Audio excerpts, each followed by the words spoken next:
नमस्कार, capital TV देख रहे हैं आप। मैं हूं आपके साथ पूजा। ब्रेकिंग नाउ में बड़ी खबर आपको बता रहे हैं। दिल्ली के चीफ सेक्रेटरी नरेश कुमार के बेटे से जुड़ा भ्रष्टाचार का मामला अब गहराता ही जा रहा है और इस पूरे मामले को लेकर अरविंद केजरीवाल ने दिल्ली के एलजी वीके सक्सेना को चिट्ठी लिखी है। अरविंद केजरीवाल ने तुरंत नरेश कुमार को पद से हटाने और सस्पेंड करने की मांग चिट्ठी के जरिए की है। तो इस बड़ी खबर पे मेरे साथ न्यूज रूम से जुड़े हुए हैं कैपिटल टीवी के editor in chief doctor Manish Kumar. Arvind Kejriwal ने ये सिफारिश क्यों कर दी? देखिए, उल्टा चोर कोतवाल को डांटे। ये घोटाला, ये केजरीवाल इसमें फंस रहा है, केजरीवाल के चमचे उसके चहेते इसमें फंस रहे हैं और ये उल्टा बहाना बना रहा है। ये कह रहा है क्या, और मीडिया के जरिए बदनाम करने की कोशिश की जा रही है। मैं देख रहा हूं अखबार में अभी भी खबर आई कि एलजी को चिट्ठी लिखी है। ये ब्रेकिंग न्यूज चल रहा है, टेलीविजन पे चल रहा है, हर जगह कहा जा रहा है नरेश कुमार जो चीफ सेक्रेटरी है उनके बेटे के घोटाले का पर्दाफाश हुआ है, ये हुआ है, वो हुआ है। कुछ नहीं हुआ है। लेकिन सवाल यह है कि क्या एलजी वीके सक्सेना इस सिफारिश को मांगेंगे? जो हमारे सूत्र बता रहे हैं वो ये कि ये जो अर्जी, ये जो चिट्ठी लिखी गई है उसको वो मोड़ के डस्टबिन में डालने वाले हैं। क्यों? पहली चीज आप समझिए, जिस घोटाले की बात अरविंद केजरीवाल और उसके चट्टे बट्टे कर रहे हैं और मीडिया के कुछ दलाल कर रहे हैं, ये already it is under CBI investigation. इसमें ऑलरेडी एक आईएएस अधिकारी, एक डीएम को सस्पेंड किया जा चुका है। ऑलरेडी सीबीआई जांच कर रही है। भाई तुम कौन से फन्ने खां बन गए भाई? और क्या सूत्रों के हवाले से खबर आ रही है, ये बड़े बड़े अखबार, वेबसाइट और टेलीविजन वाले क्या बता रहे हैं कि चीफ सेक्रेटरी पे गंभीर आरोप लगाए गए हैं। सूत्रों का कहना है कि मंत्री की रिपोर्ट में, ये आतिशी मार्लेना की रिपोर्ट में सीएस के ऊपर, चीफ सेक्रेटरी के ऊपर अपने बेटे के कंपनी को 850 करोड़ रुपए फायदा पहुंचाने का आरोप लगाया है। ये प्राइमा फेसी इन्वेस्टिगेशन है।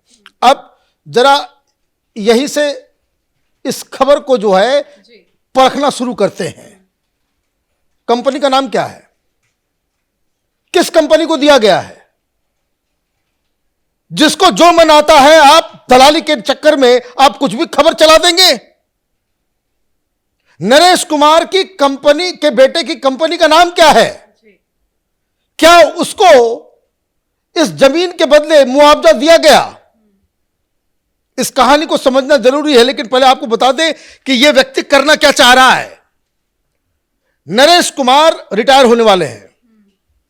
अब इसको खबर मिली कि चूंकि बहुत सारे केसेस ऑलरेडी बीच में फंसे हुए हैं, अधर में लटके हुए हैं, जैसे इसका शीश महल, जैसे शराब घोटाला, जैसे दिल्ली जल बोर्ड घोटाला, कई सारे घोटाले हैं जिसके पूरे नो हाउ को वो ओवरलुक कर रहे थे। कौन? चीफ सेक्रेटरी साहब।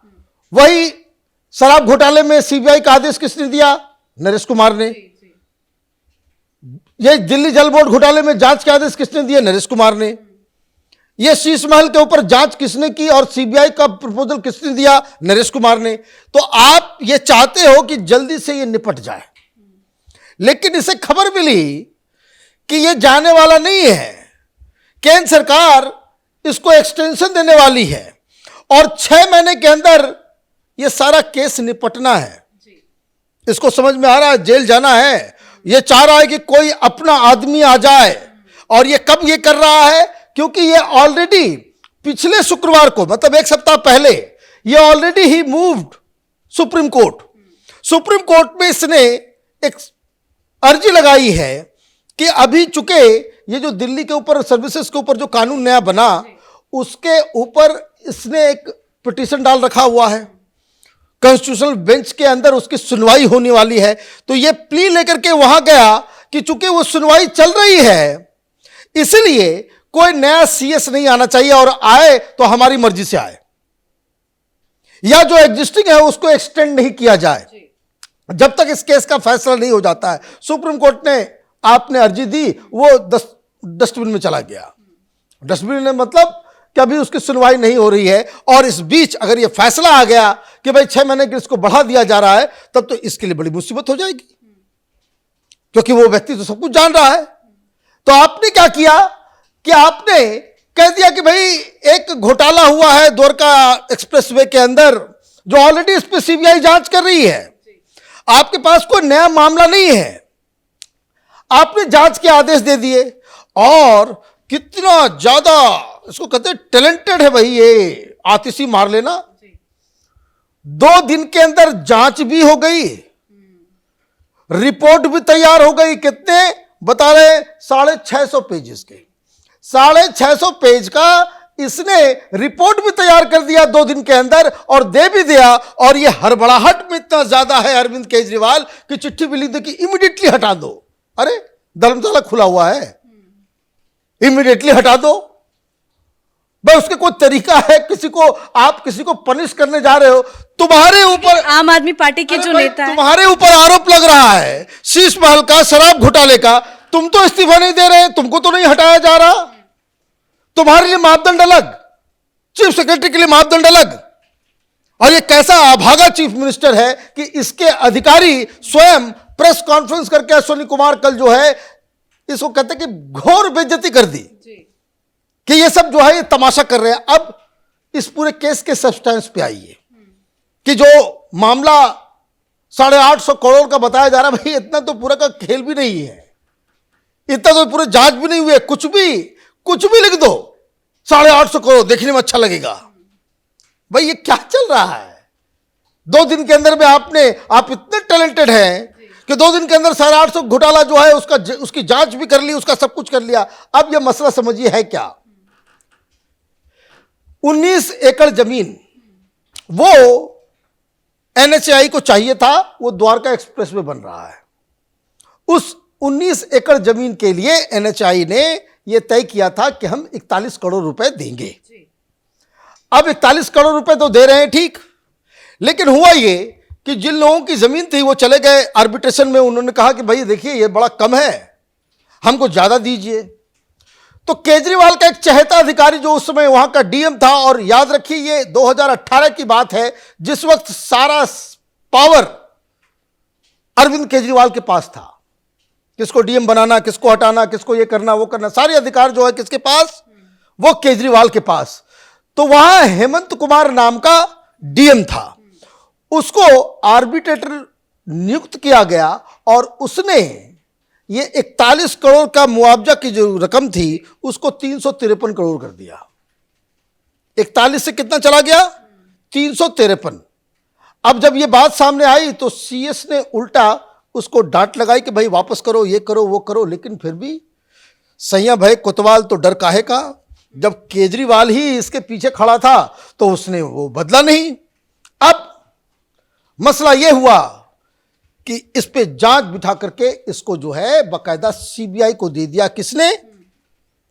नरेश कुमार ने, जिसके ऊपर आप आरोप लगा रहे हो। वो इसी मसले को स्वयं एलजी के पास, होम मिनिस्ट्री के पास और सीबीआई को ये रिकमेंड करता है। तो जांच शुरू हुई और ये जो डीएम जिसने 41 करोड़ से 353 करोड़ किया, हेमंत कुमार, उसको सस्पेंड किया गया। अब यह मसला समझ में आ गया। अब ये करमचंद पैदा हुए इसके अंदर, आम आदमी पार्टी के अंदर। अब वो आरोप क्या लगा रहे हैं, जो मैंने सबसे पहला सवाल किया कि वो कंपनी कौन सी है? क्या नरेश कुमार के बेटे की कंपनी है जिसको फायदा पहुंचाया गया? कतई नहीं। अब इन्होंने ये निकाला कि नरेश कुमार के बेटे एक कंपनी में काम करते हैं, उसके जो डायरेक्टर्स हैं वो कुछ डायरेक्टर उसके, जिस कंपनी में नरेश कुमार के बेटे काम करते हैं, वो किसी और कंपनी में भी डायरेक्टर हैं। अब आप समझिए कि एक कंपनी है जिसमें नरेश कुमार के बेटे काम कर रहे हैं, वो उसमें डायरेक्टर हैं, और उसमें जो कुछ लोग हैं वो किसी और एक रियल एस्टेट कंपनी में वो डायरेक्टर हैं। मतलब उससे उसका डायरेक्ट लिंक नहीं है। अब देखिए, फायदा ना इस कंपनी को ना उस कंपनी को। जो जमीन वहां पे अधिकृत की गई उसमें मालूम चल रहा है कि जो दूसरी कंपनी जिसका कोई लेना देना नहीं है नरेश कुमार के बेटे से, उसके किसी डायरेक्टर का ससुर उसकी जमीन है। ये फायदा पहुंचाने का तरीका हो गया। मतलब न लेना न देना न कुछ, और आपने जो है बात का बतंगा राई का पहाड़ आपने बना करके खड़ा कर दिया कि भाई इसने फायदा पहुंचाया। अच्छा चलिए, कोई फायदा पहुंचा भी देगा, मान लीजिए कि नरेश कुमार जो है वो अपने बेटे को फायदा पहुंचा दिए, क्योंकि ये रिलेशन तो कोई बन नहीं रहा है, लेकिन ये अक्लमंद लोग हैं, पढ़े लिखे लोग हैं, करमचंद हैं, तो ये अगर रिलेशन बना भी ले रहे हैं तो ये बताओ भाई कि ये सारी चीजें जानते हुए कोई बाप अपने बेटे को फायदा भी पहुंचाएगा और उसके साथी, क्योंकि साथी तो फिर हेमंत कुमार साथी हो गया डीएम, क्योंकि उसने पैसे बढ़ाए, उसको सस्पेंड भी करेगा और अपने बेटे के खिलाफ जो केस में वो फंसा हुआ है उसको सीबीआई को रिकमेंड करेगा। वो गजब की कहानी। केजरीवाल कह रहे हैं कि भ्रष्टाचार का आरोप है, तुरंत सस्पेंड किया जाना चाहिए। ऐसे में सवाल ये कि अरविंद केजरीवाल पे भी कई आरोप है, क्या ये तो वही बात है ना कि ये किस तरह का हिपोक्रेसी है, ये किस तरह की बेईमानी है। तुम्हारे ऊपर आरोप लगता है तो तुम ये मीटिंग करके कहते हो कि तिहाड़ जेल से हम जो है सरकार चलाएंगे। इतनी बेशर्मी, इतना बेशर्म हो गया ये व्यक्ति कि आप ये बकायदा मंत्री से घोषणा करवाते हो कि हम जेल से जाएंगे, हम कुर्सी नहीं छोड़ेंगे, और तुम 2 दिन के अंदर में क्या उल्टा पुल्टा रिपोर्ट तैयार करके तुम ये कहते हो भाई चीफ सेक्रेटरी को जो है उसको बर्खास्त करो।